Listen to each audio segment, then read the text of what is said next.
Hello children, last time we discussed about different types of pollination in different kinds of plant. In that we discussed about how this wind pollinated flowers are pollinating and how this insect pollinated flowers are pollinating and what are their different features. But today we are going to learn about after pollination, how fertilization takes place in plants. Okay, so children, basically fertilization is fusion of two gametes. Okay, we can consider here male and female gamete fuse together to form a zygote. From two haploid nuclei, a diploid zygote or diploid nucleus containing zygote is formed. Okay, if sexual reproduction is taking place, it is for any kind of organism. Okay, so suppose, as we had already discussed about different types of flower as well as different parts of flower. So what we will do, I will be drawing, this is the female reproductive part. You know that stigma, style and ovary.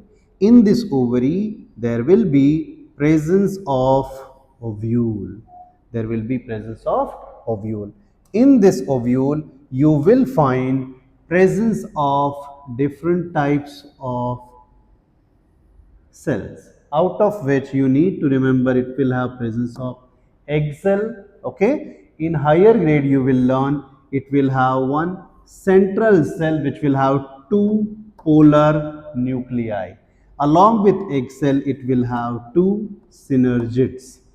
Okay, and here it will have three antipodal cells. So in total there will be 8 nuclei in this, but in our syllabus we are going to learn or discuss about this egg cell only.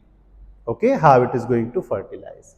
So as we had already discussed how from the stamen, if you remember, we discussed about, this is suppose stamen. From this stamen, these pollen grains are going to come with the help of any insect or any abiotic agent. It can be wind or water.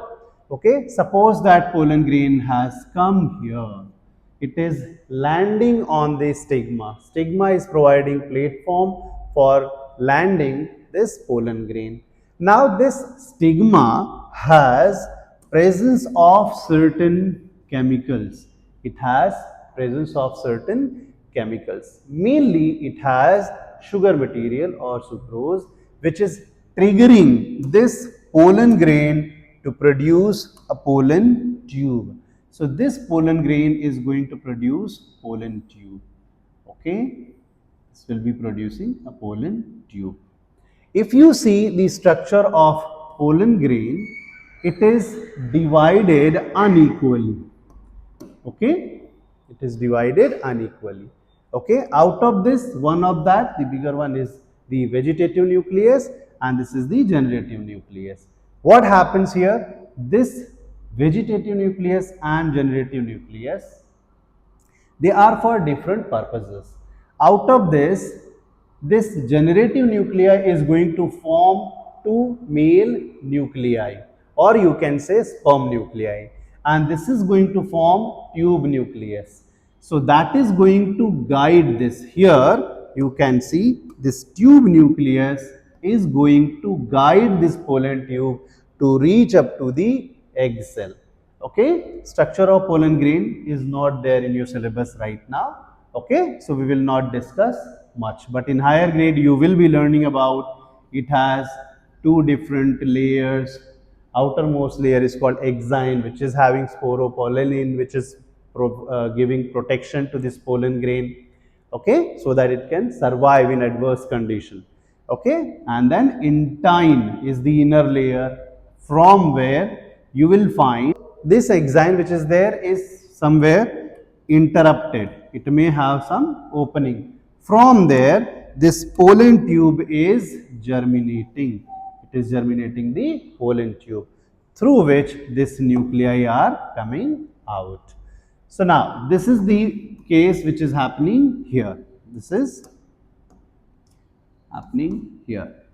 Now what we have to understand, once the pollen grain is landed on this pollen tube is germinating, it is carrying this nuclei, it is reaching to this ovary through style, this pollen tube is reaching to the ovary.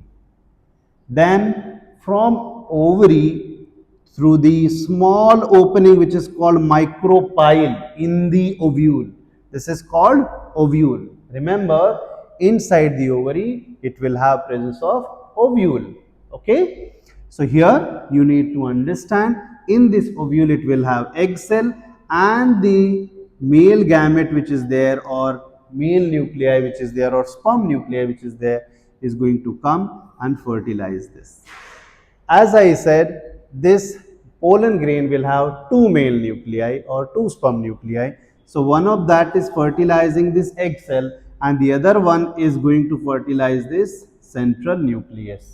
So here already two nuclei were there. Now it will have three nuclei all together. So this is called triple fusion. Okay. This is called triple fusion because three nuclei fuses together.